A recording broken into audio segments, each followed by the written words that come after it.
Buenas hermanos, ¿cómo están?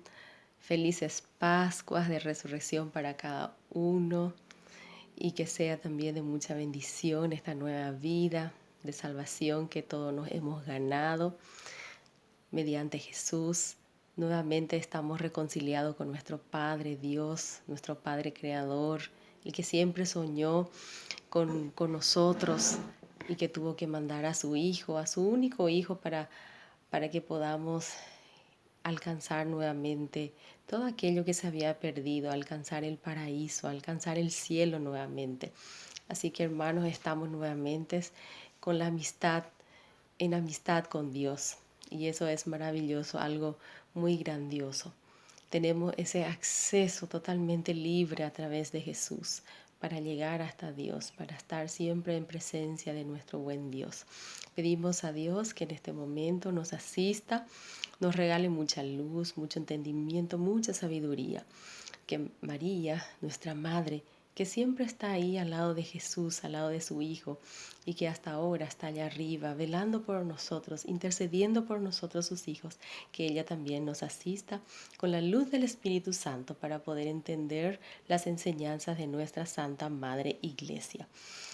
Hermanos, hoy quiero compartir con ustedes acerca de la Pascua que hemos vivido esta semana y que ya lo hemos celebrado, hemos vivenciado nuevamente toda esa ceremonia, todos esos sucesos, que fue tremendo, que fue por cierto muy doloroso, pero que lo pudimos también de alguna manera vivenciar en nuestro corazón, eh, traerlo hasta hacerlo presente a Dios por medio de su Hijo.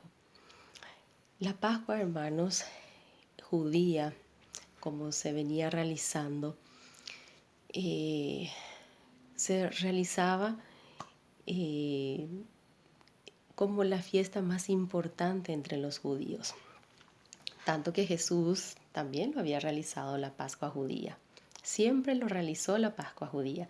Pero en el día de la Pascua, de la fiesta de los ácimos, fiesta de la Pascua, de la última cena, Jesús lo había realizado de una manera muy especial, una manera muy diferente, porque era Él mismo, ese cordero que se iba a sacrificar por nosotros. Él mismo era ese pan que con su cuerpo iba a alimentarnos y con su sangre también iba a purificarnos. Entonces, Él estaba tan deseoso de aquella Pascua.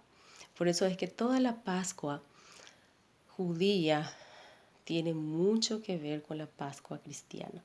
No es una coincidencia, sino que realmente todos los acontecimientos del Antiguo Testamento está completamente configurado en Cristo. Por eso que todas las sagradas escrituras es prácticamente configurada en Jesús. Jesús es el centro, Cristo es el centro de todo lo que nosotros veníamos leyendo ya desde el Antiguo Testamento. Con Él se cumple, con Él se configura todo. Entonces, vamos a estar reflexionando un poco hoy acerca de cómo Jesús preparó a los discípulos, preparó a su iglesia, mentalizó cómo Jesús se preocupaba por se preocupaba mucho para que sus discípulos entendieran, comprendieran, para que asimilen su enseñanza, porque Jesús estaba enseñando en la Pascua. Él iba a instaurar algo hermoso, algo maravilloso acá en la tierra, que sería para nosotros luego la mayor herencia que tenemos los cristianos, que es su cuerpo, que es la Eucaristía. Entonces, los discípulos no podían comprender de inmediato, entonces él tuvo que preparar la mente, preparar el entendimiento, preparar la fe. Tenía que trabajar la fe de estos discípulos para que luego ellos comprendieran lo que Jesús le iba a decir más adelante. Para ellos vamos a estar reflexionando. Entonces, primeramente el capítulo 5 del libro de Juan. El capítulo 5 del libro de San Juan. Ahí donde él comienza a preparar a sus discípulos. Y luego en el capítulo 6, donde él hace una promesa a sus apóstoles, donde él dice que él dará un alimento de vida eterna. Y que más adelante él en la Pascua estaría ya pronunciando y afirmando que él es ese alimento. Primeramente él va a hablar de vida, va a decir que es la vida, que él es la vida de salvación, que él es la vida eterna. Pero luego él ya estaría pronunciando un poco más profundo ya, cuando ya la mente de los discípulos ya estarían más abiertas, más preparada, él le pronunciaría ya que Él es el alimento, que Él es el alimento de vida eterna, que Él le daría un pan de vida, un pan de vida eterna. Entonces sobre eso vamos a tratar. Entonces primeramente vamos a ver cómo Jesús prepara la mentalidad de sus discípulos, cómo Jesús prepara a estos discípulos para que ellos puedan comprender y asimilar las palabras de Jesús. Jesús estaba preocupado porque ellos prácticamente seguían a Jesús, querían proclamarle rey, dice las Escrituras, porque él estaba prácticamente saciando sus necesidades materiales por un lado, porque se preocupaba siempre en las necesidades de su pueblo. Entonces ellos de inmediato ya creían que él era el profeta, el que tenía que venir, y querían proclamarle rey. Solamente que Jesús veía que ellos solamente estaban conmovidos por los signos, por los milagros, pero no supieron ver a Jesús a través de los milagros. Por eso que Jesús va a hacer algunos reclamos con ellos. Le va a reclamar, le va a decir: ustedes me siguen solamente porque han visto signos, milagros, pero ustedes no me siguen porque me han encontrado a mí o me han visto a mí a través de los signos.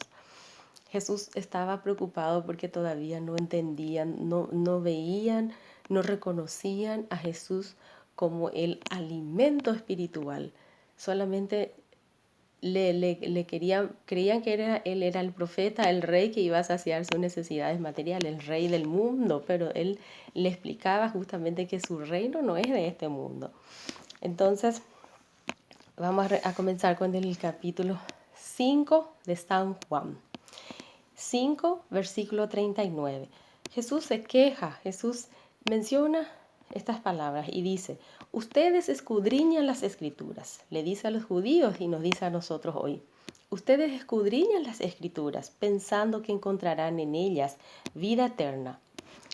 Y en el capítulo 5, versículo 40 dice: sin embargo, ustedes no quieren venir a mí para tener vida. ¿Qué Jesús estaba reclamando a los judíos? Los judíos que entendían, que eran conocedores de las Escrituras, que se creían perfectos, fariseos, etc. Jesús le dice: ustedes conocen, dominan las Escrituras, estudian las Escrituras, escudriñan las Escrituras, pero porque creen encontrarme, creen encontrar en ella vida eterna, pero ustedes no vienen a mí para tener vida.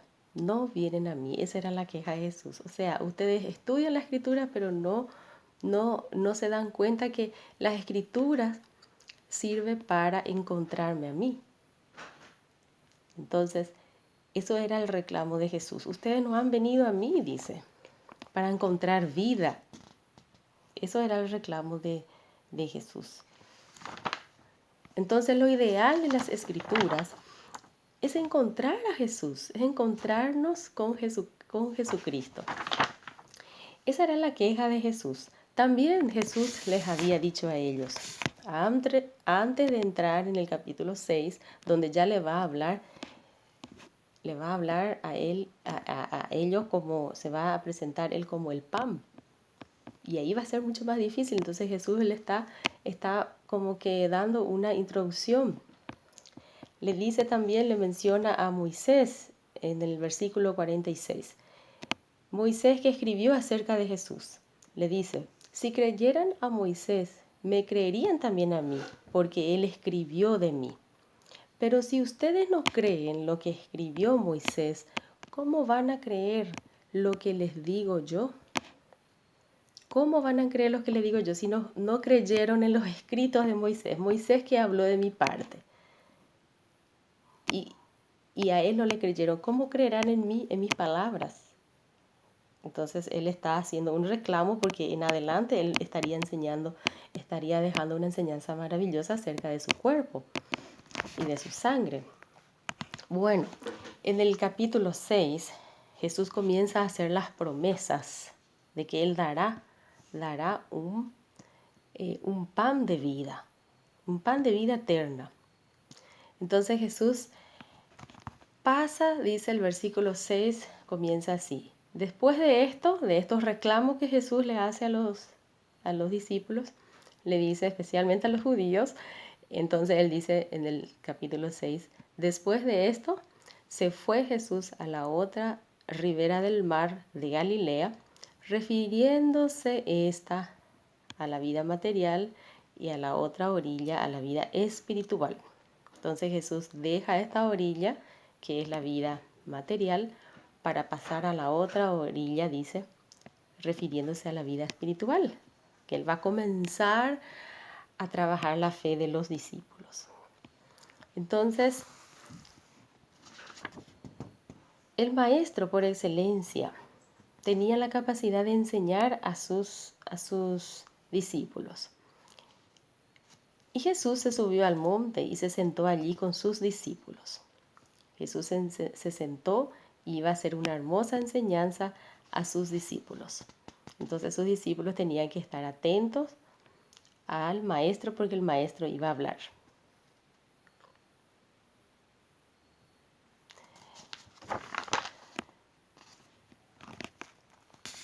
En el capítulo 6, versículo 4. Vamos a continuar ahí en el siguiente blog.